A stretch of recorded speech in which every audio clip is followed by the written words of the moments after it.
Good morning. We're gonna plant corn today. We're gonna do it, dang it. I had to run and get some parts and stopped over at the field where Phil is planting. He was having a little computer issue or whatever, so I got that set up. And he's gonna keep planting beans. I'm gonna sit here and watch for a minute because, well, I'm not in a hurry this morning. Not yet. We're gonna be in a huge hurry later this afternoon though.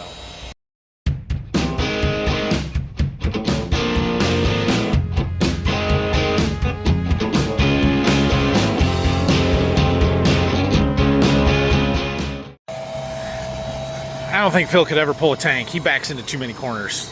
It's all right. That's what you do when you're planting beans. Beans we can harvest right into the corner. Corn, not so much. He still uses markers too. I don't even have markers on the corn planter. Anyway, off he goes. 15-inch rows with the 1790 here, so that's how we plant most of our beans. I do just a few on 30s. We'll dig a couple. That was right there. There's one. Beautiful, soft, nice, loose dirt. Stuff is working up really well right now. Right there. 1 3/4. He's doing it just right. Phil's more particular than I am. He'll spend more time digging seed than I do. Of course, he's got twice as many rows to check on that initial check, doesn't he? Okay, not twice as many. He's got 32 rows, I've got 24. And there he stopped to get out and dig. Yeah. Look at this. So we have a start of a ditch right here. We have a county drain, and then we have 2 private tile outlets. One of them is ours, coming from this field. One of them is the neighbors, coming from their field. I was surprised, as little water is in there. Can you guys see all the fish? There's a bunch. Huh. This county drain goes over there and it crosses the road and it ends up in kind of that little pond that we've got behind our farm. The overflow from that goes directly into here. So basically, the water from a huge portion of our farms and fields goes through this ditch. It winds over that way and eventually hooks up to the St. Joe River. The St. Joe River then flows to the southwest down to around Fort Wayne, Indiana, hooks up with the Maumee River. The Maumee River then flows back to the northeast, straight into Lake Erie, and then Lake Erie obviously goes over Niagara Falls into Lake Ontario, and then it goes from there through the St. Lawrence Seaway out to the Atlantic Ocean. Well, I was starting to head up to Jonesville, and I thought I'd drive by the fields where everybody's working. Brock was out of the tractor, although he's leaving. I don't know if he sees me. He does not see me. Just thought I'd see how things were going up here. So we don't do much corn on corn. It's pretty rare for us. But we are doing corn on corn in this irrigated stuff this year. So it was fall disc ripped. Brock's running the field cultivator over it now. Got a lot of residue. We're going to set our row cleaners down pretty good. But on this irrigated stuff, I want to go corn bean rotation. So we'll see how it goes. The sand is a little more forgiving up here. Looks pretty good. I'm going to set our row cleaners real aggressive, though. Okay. Have fun. When you're done here, go to newcomers in the corner. Nope, we're not doing that. That's going to beans. I don't think that got chilled. Oh, maybe it did. Yeah, you can work that down and it's going to beans. That field across there, we're not going to put corn in. He found a few more of our 360 rain pieces. They're fixing that. In fact, we haven't been up here to see the rain for a while, and some of you guys are probably new and be like, what the heck are you talking about? Let's go check it out. Well, let's watch Brock take off and then go check it out. It's a heck of a tractor. It's a shame that it doesn't work half the time. Or rolling clothes half the time, I should say. Sometimes we worry about residue flowing through that drag and everything with the field cultivator corn stalks, but when we disc grip them in the fall, they seem to flow okay. That 2730 really buries stuff and cuts it up. And this will plant.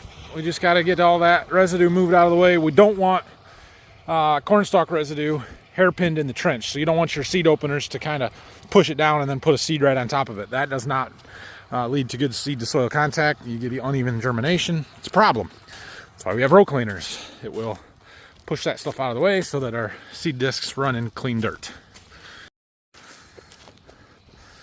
So this is our 360 rain machine. And the dealer was out. They've already done some of the updates. Check this out. Look at these big extensions we've got on here. So our big problem that we had with this last year, we got bird nest to take care of, it looks like, was these 4 drops on the back here. They were all in a line. It was right up here. And the ones in the middle would go through the corner, and they would get back and they would get into these tires and would break those drops off. That was a problem. Well, here's the update and the fix. They have just pushed them back far enough that that won't be an issue anymore. So cool. Thank you guys. Looks like we're still waiting on a couple of drops, but they'll get here. Fix that. They must also be doing some updates to the oh no, they took the wheel motor shields off. They might have been doing something, but we have to change the oil in those hubs yet. So they just left them off for me. Cool, cool, cool. Another bird nest. We don't need it for a little while yet, but we will get her ready to go before too long here. Oh, there's a rabbit. Looks good. Looks good. So you'll see a lot of this later in the summer. Basically, this is our fully autonomous irrigation machine. It runs out here and waters the corn. Water comes out of those drops right on the base of the plant. And we've got our well set up there, buried pipe out to a riser in the middle of the field. It works. It's pretty awesome. Last year was our first year with it, and it's very cool. Like, ours is serial number 82. So there are not very many of these out in the countryside. They're probably a couple hundred at this point across the whole country. Made it to the John Deere dealer. They got a nice tractor over there, a couple nice gators. But anyway, we're here for a hydraulic pump. I don't know if it's here yet or not. Let's go see. We have a pump. We have a pump. I don't know how we're going to couple the motor to this pump, but we have a pump. Yeah, I'm a little concerned about that part right now. Not only that I don't have a coupler, but that the mating piece doesn't seem to be that may be a problem, actually. We're back. Here's our pump. Phil's back. He's got done with that field. Going on to the next one, which I just drove by, and Dad was just finishing up discing, so that's good. It's a much smaller pump, but it's the one that we need. It's the right size for what we're trying to do, and it's gonna work. But we gotta make sure everything's gonna mount right. We're gonna have to redo some of our plumbing stuff a little bit. We'll figure this out. It's okay. I still don't have a motor shaft coupler, but by the time we get this mounted up there, hopefully FedEx is here. Let's see. Let's get the planter. So the new pump is definitely smaller than the old pump, and that's okay. It's plenty big for what we need it to do, but we do have different size ports, so we're 1.5 and inch rather than 1.5 and 2 that were on the old one. That's okay. I got the pieces we need to adapt that. The mounting holes do not line up. I'm trying to figure out the best way to orient this, because it might be best to turn it. So this is how it was sitting before with this drive shaft to the back. My motor was up here, but that's going to put it mighty close to my tank here. And these are going to we're going to have to go up here. And so I'm wondering if it wouldn't be better to turn it like this, because these will rotate. I don't want to be on top of this cap. Or the other thing we could do is go completely the other way and then just turn these however they need to go. But then the motor is back here, and I don't know if we'll have enough room. So I think we're going to go like this. I think that's what we're going to do. We're going to have to drill some new holes in our plate here. Again, that's okay. Dad just came back. He's going to help me make this bracket up. Making a paper template of where those holes are. He's finding some material. I'm going to let him work on that part while I do the plumbing and get the pump secured. That's a Granger box. I ordered this at 5 o'clock yesterday. I didn't even pay expedited shipping. It just showed up. That's a huge relief. Okay. Well, we're gonna make this run today. So, the small port is the pressure side. That's this one. That goes into here. And so we have to convert or adapt from this is a 2-inch flange fitting. 200, not a 220. It's not a full port, it's just a regular 2. It was down to 1.5 inches before. That's the fittings on the hose over there. We've got to go down to inch. I have the fittings that we need.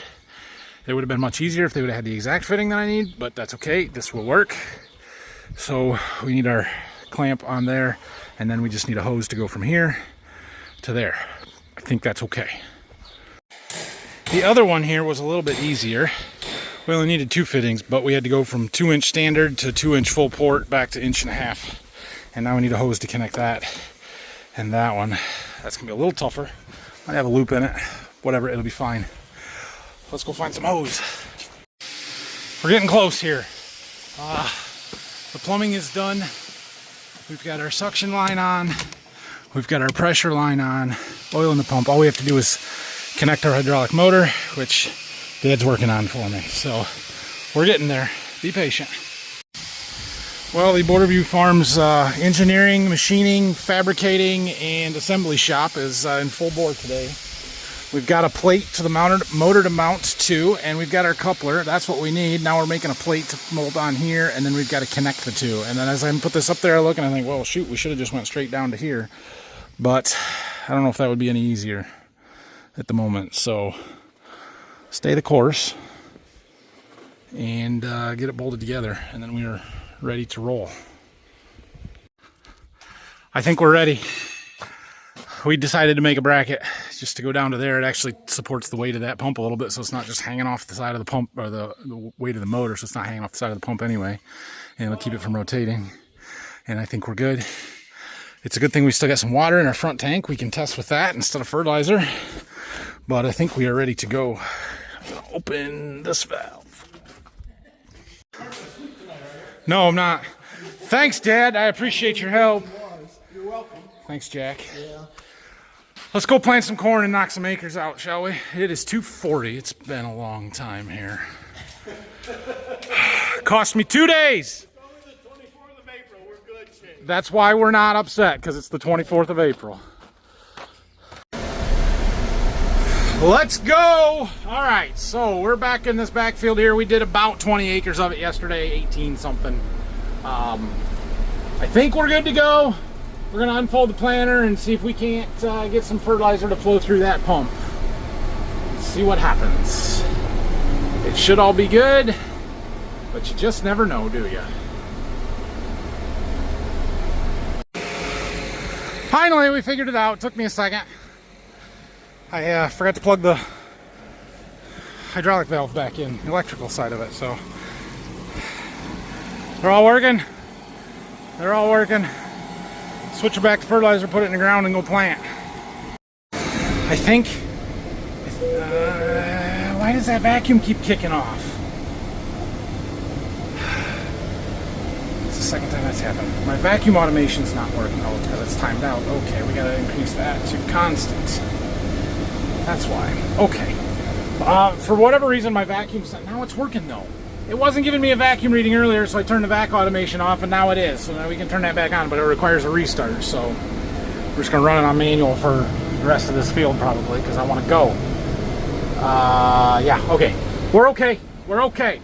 It's all good. We'll be fine. We've got fertilizer. 14 gallons. We're running 20 psi. Well, yeah. All right. Let's kick the speed up a little bit here. Seed, we're still high. I gotta keep adjusting there. Although, how's rows 11 and 12? Not as bad. Yeah. We got to do some adjustments for our small flats. We'll get there. Right now, we're getting seed in the ground. That's the important thing. Let's just keep moving. Oh, to be back in the tractor seat. Things are working. It's going well. We're doing good. We're covering ground. We've already covered as much in this field as we did yesterday. Was that yesterday? Yeah, it was yesterday when our fertilizer pump blew up on us. Anyway, the fertilizer systems are working good. I'm happy with everything there. Won't take us long to get over to the trees over there, and then we're going to go back to the farm and load up, and we're heading to our irrigated field tonight. It might be 6 o'clock before we get there, but we're going. This field always ends up with this question mark of what exactly do we do here, because there's a 2-row sliver. Now we're up to 3 rows. It's just a little bit wider than an even planter pass, so I'm filling it in. Right or wrong, I'm filling it in. Yeah. We've still got that flow detection there.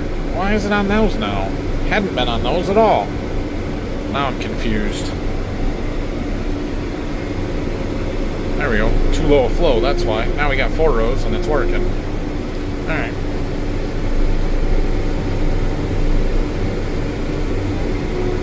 Whoa. I'm gonna have to find something better than the sticky for my radio. Mic mount there. It keeps falling off. I hate to do it, but it's not in your tractor anymore, so we might have to throw a screw through that to hold that on there.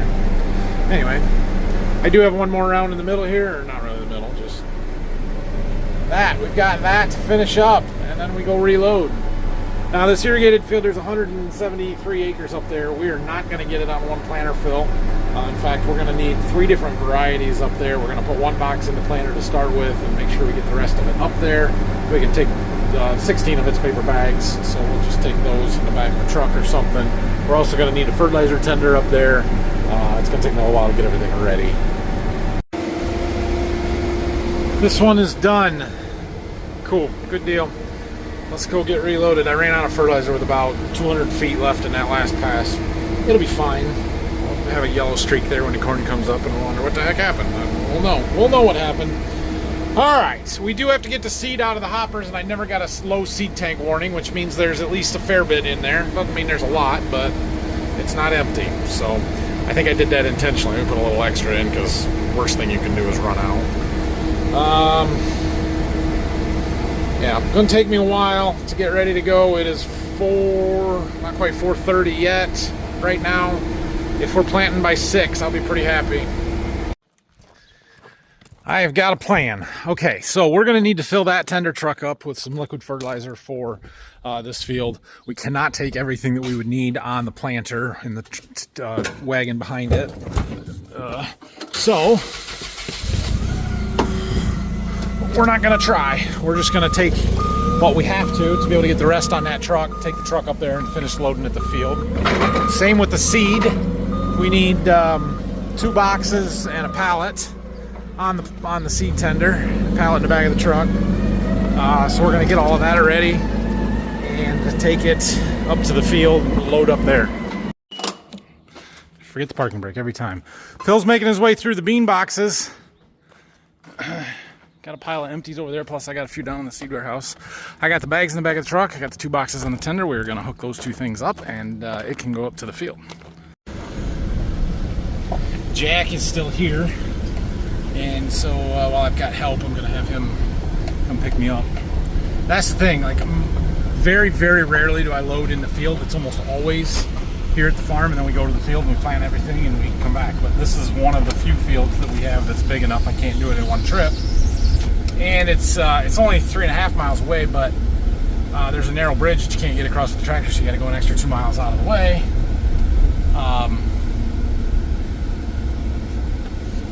So, you know, it saves us a guy not having to have somebody tender to the planters all the time, and we can just load at home.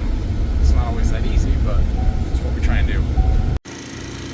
So we need about 2,500 gallons of our 2x2 starter to do that field. We're going to put 1,000 gallons on here. We'll put 1,500 on the tank on the truck. And then we're going to need 800 and something gallons of the in-furrow starter, but we can put all of that on the truck. We'll just load when we get up there because we got to put seed in anyway. So we're going to go ahead and get that mixed up. 1,000 gallons is 357 of the ATS and the 28. 214 of my 28, and then we need 71 gallons of this Ultramate.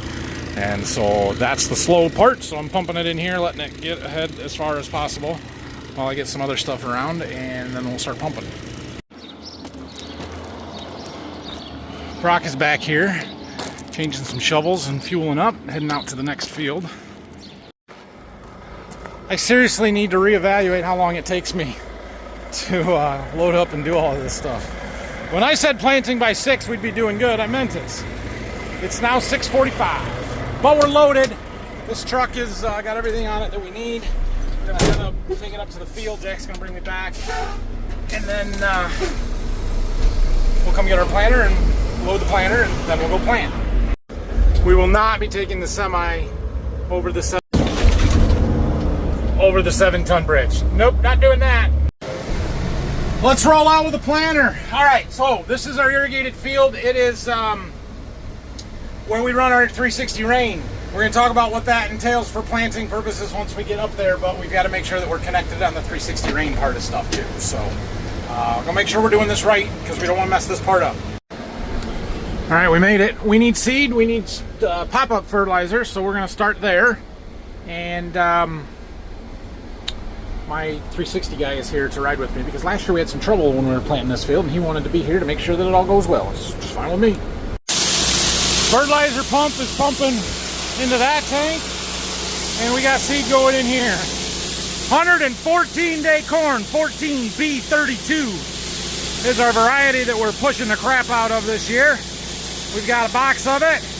We're planting heavy. We'll talk about that later. And we're going to plant the whole box up, so it won't be enough, but that's all right. We'll put half in each tank and go from there. You guys see this swarm of flies by my head? I haven't missed that over the winter. Did I say 7 o'clock earlier? I meant 8 o'clock. It's 8 o'clock and we are planting corn. It's 7:57. Doing end rows. I even got my autopath boundaries to work, so that all looks good. We've got our 360 rain app here. It's mapping our boundaries. I can see it. That's good. All looks good. We're gonna get comfortable and then we'll talk about a few things that are different up here. Oh, it's gonna get dark and then you won't be able to see me, but hey, what are you gonna do? That's how it is. Okay, part of my plan to make this more efficient this year, which I don't know if it's gonna work a lot or not, but we're gonna put a set of end rows, if you will, one pass perpendicular right down the middle of the field, which is where the backbone of this machine is gonna be, which may help it run over a little bit less corn, maybe, but it will eliminate a set of end rows for me up in this corner where these rows get, because of the, are we off? We're throwing a warning for some reason, like your lift switches. On the lift switch? I don't know what's going on. Okay. It says it's lifted. It is lifted. We're not playing. Oh, God. That's why. Throwing a warning. Sorry to interrupt you. No, you're good. Anyway, we have some rows in this field because of the shape of it that it would be 3/4 of a mile long. And we can't harvest that long, and so we always just plant a set of end rows in the narrow spot where there's less end rows. But because of the rain and because I want to eliminate that backbone where those end rows are, we're going to put them where the normal backbone is, and then it can make the pass all the way to the river, and it's a whole thing. I'll show you on the map once we get done. Is that a reasonable distance off of there? I think so. Okay. So we're just trying to get this all in the right spot. And I need some end rows down here where these are going to line up with along a fence row, and so we're just going to go plant those right now and then take the second pass and go all the way across the field. Something like that. So this one's going to be our backbone pass. Does that kind of make sense now? It won't if you've never seen the 360 rain run. It will later in the summer, I promise. But basically, I put these end rows in over here, and I wanted to just kind of follow this second one with a straight track all the way across the field. Our riser is right over there. Can you see it? Can you see it? There it is. So we're far enough off of it that the machine will be able to come out and make its turn to go north and south, and then it will turn and follow each planter pass as we cross this. Now when we plant the rest of the field, we're just going to cross straight through this. We're not even going to pick the planter up. We're just going to keep planting. So that's my way of trying to gain some efficiency. See if it works. You guys can't see it, but we're going to lose our light pretty quick here, so how do I turn them on again? Oh yeah, right here. Nope, not that one. This one. Alright. The dust, we're going to be able to see anything anyway. Okay, one other thing I want to check. We're going to make this pass and get out and look here. I had talked about setting my row cleaners down another notch to kind of almost create a furrow for the water from the rain to settle into. I have set them down a notch from where we were running last year, and we are kind of making a little bit of a trench anyway. So I don't know if I want to go more, but we're going to get out and look a little closer. I should probably do some digging too. I haven't really done that today. I did that yesterday and then said everything's good, so we should probably dig a little bit. Anyway, are we still tracking? Or everything's good? Everything is, yeah, it'll connect and it'll be there. It's all good. Yeah, just where I open it back up. Cool. Oh, she's a pretty planting rig, boys. Oh, I love that tractor. Planter. All right, let's look at what we've got here. So you can see how we're moving the residue out of the rows. See all of this stuff here? This is all getting pushed out from our row cleaners. That's what we want. We want it to be relatively clean where we're putting our seed.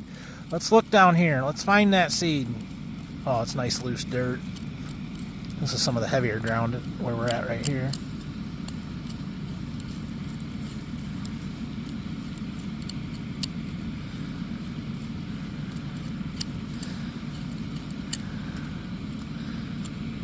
Right there it is. Just about the depth that we want. I'm pretty happy with that. The question is, if I set my row cleaners down a notch, will it mound up this dirt on this side? I mean, we've already got a mound here. Enough that it will keep the water from blowing out into the middles of the rows when our rain machine comes down through here.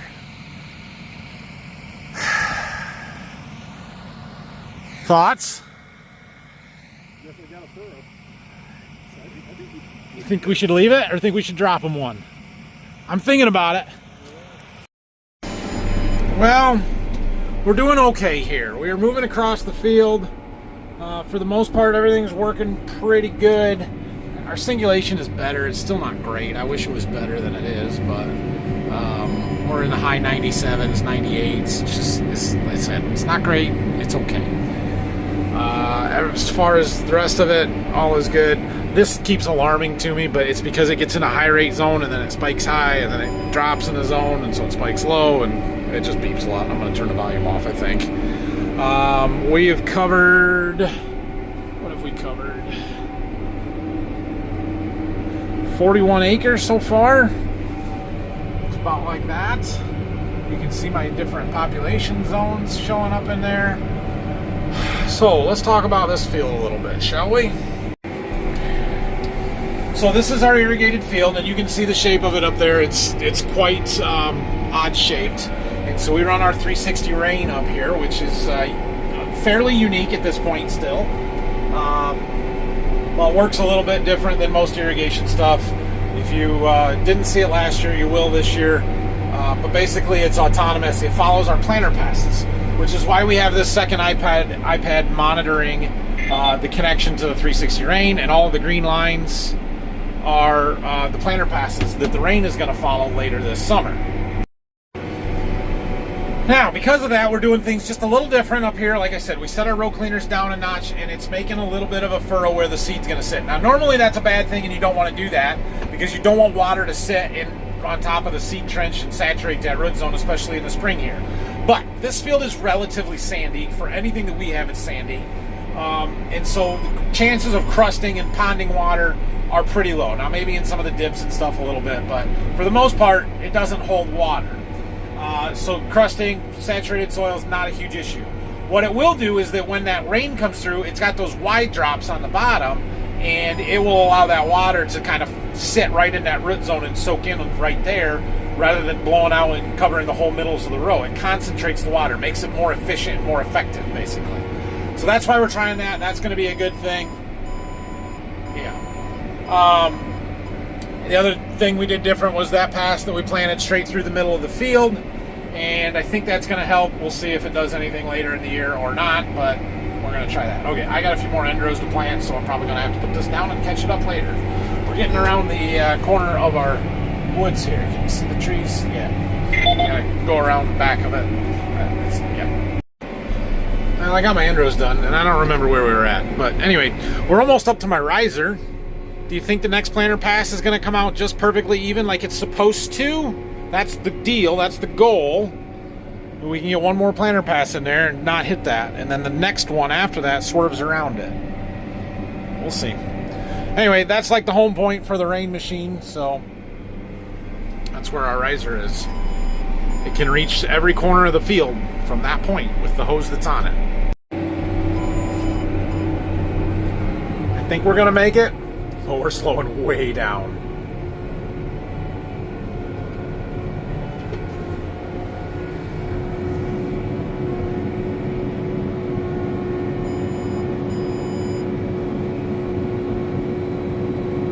Oh, that was closer than I wanted it to be.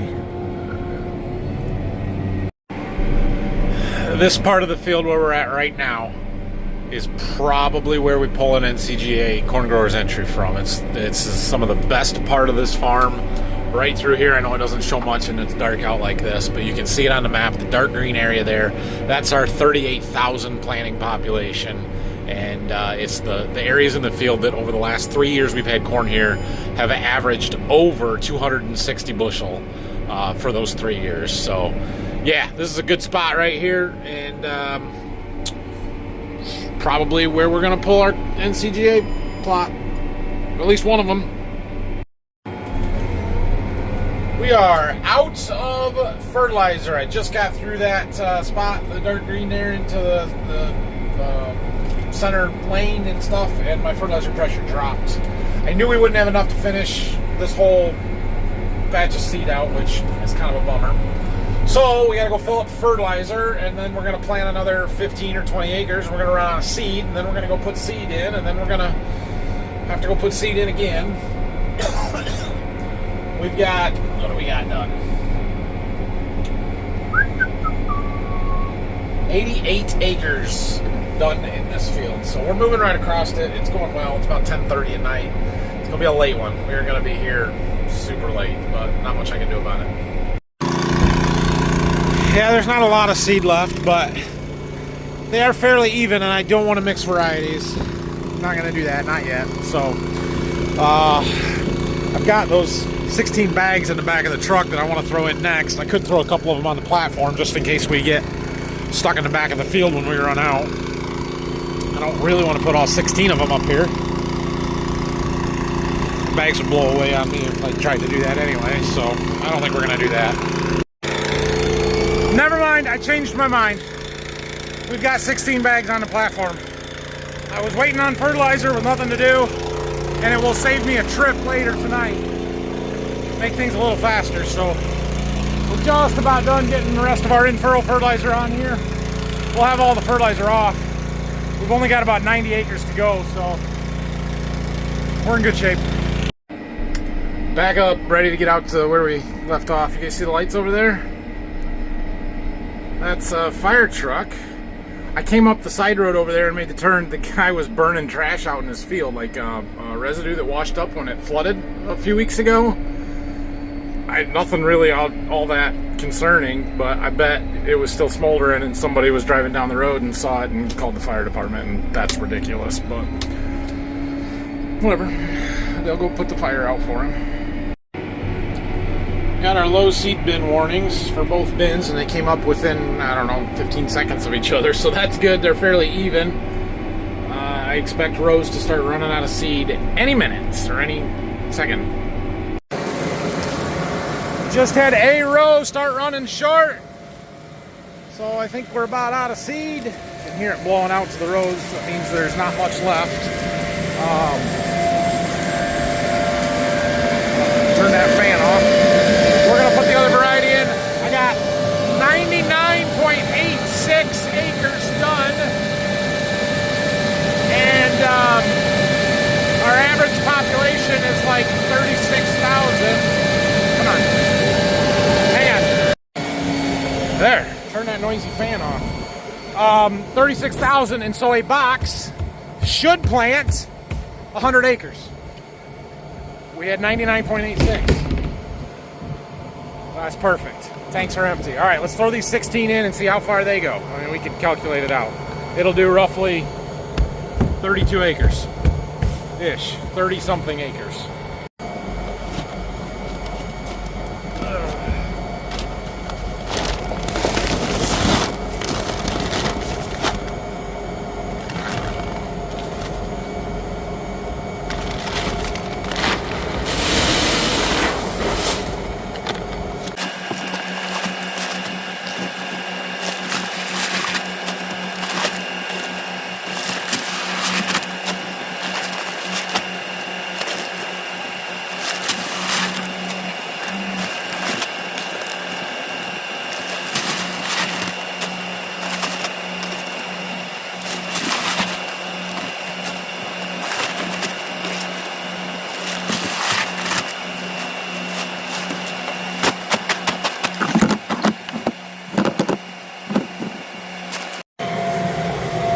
Those were relatively heavy bags, 60 pounds R3s, which is a larger round. These might plant a lot better. They're not a small flat. We're gonna have to up our vacuum, but that's a good thing. We might be able to singulate these a lot better.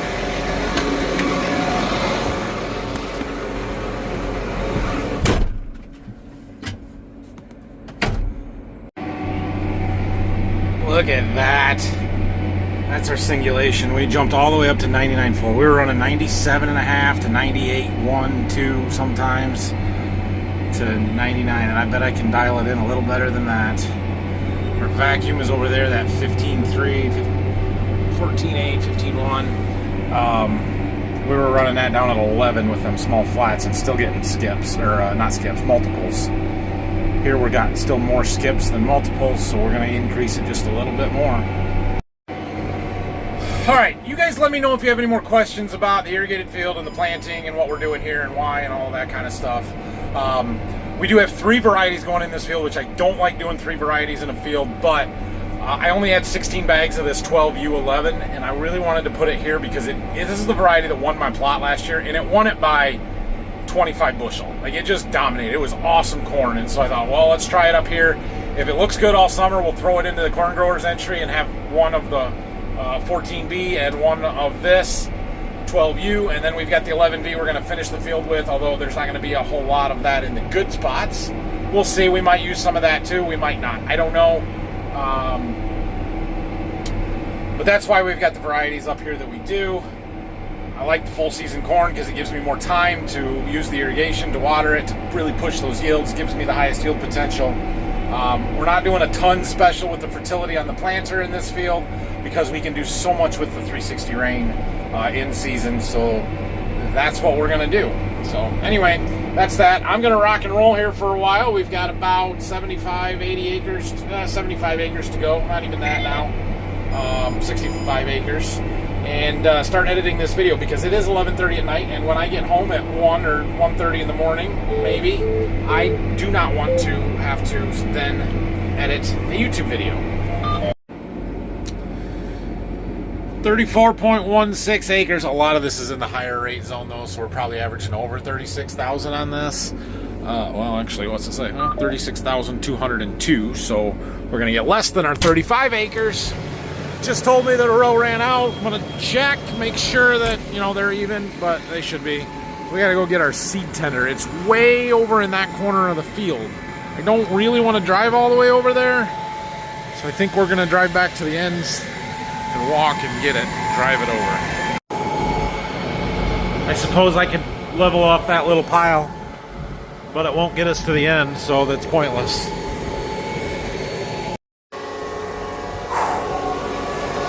$12:30. We are loaded up. Just enough seed in it to finish the field. We're down to about 40 acres. Let's go do it. We're about done with the long rows. Just got this triangle in the back to do yet. Rounds plant so much better than flats. We're back to 97, that's 96.8 singulation. That's not great. I'm playing with the vacuum a little bit. These are a little bit larger flats. They're more of a medium flat than a small flat. I thought they might be a little better. They seem to be a little worse, so that's super frustrating. I tried getting all rounds, but you can only get what seed they have. So that's what it is. I don't know if those different plates from John Deere would be better. They claim they are. It might be worth trying. We are gonna make it! We're down right into the point here. We've got a half a pass going up there to the road. Oh man, what a day. It's, what time is it? 1:30 a.m., so it's been a long one. Finish this last pass up towards the road here. We're going home. All of our lines mapped, and when you zoom in on this, you can see each of the individual lines, and if you zoom way in, you can see that they're actually just individual dots that are in lines. But that's what the rain machine will use to follow its paths in the planter rows. So that is good. That all worked like it was supposed to. Haven't got a low seed warning yet, but there can't be too much in there. We did get a low fertilizer warning. We're about empty, which is where we're supposed to be. So cool, good deal. We're gonna head back to the farm. We're going to worry about the seed tender and the semi tomorrow. Let's get the truck back. I will be at things first thing in the morning, although it's going to be 2 o'clock before I get to bed. So, you know, it might be 8 o'clock before I get out of the house. I am definitely I prefer to work late than work early kind of person. I would much rather work till 1:30, 2 a.m. than get up at 5. So that's how I do it.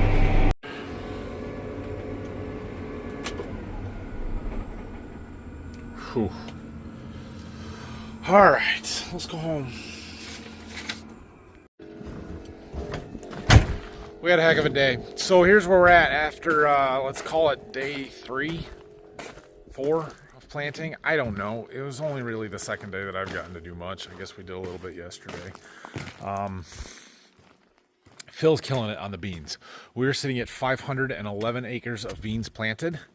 Roughly, or actually more than a third of the soybean crops in the ground. That's awesome. Today, well, yeah, April 24th.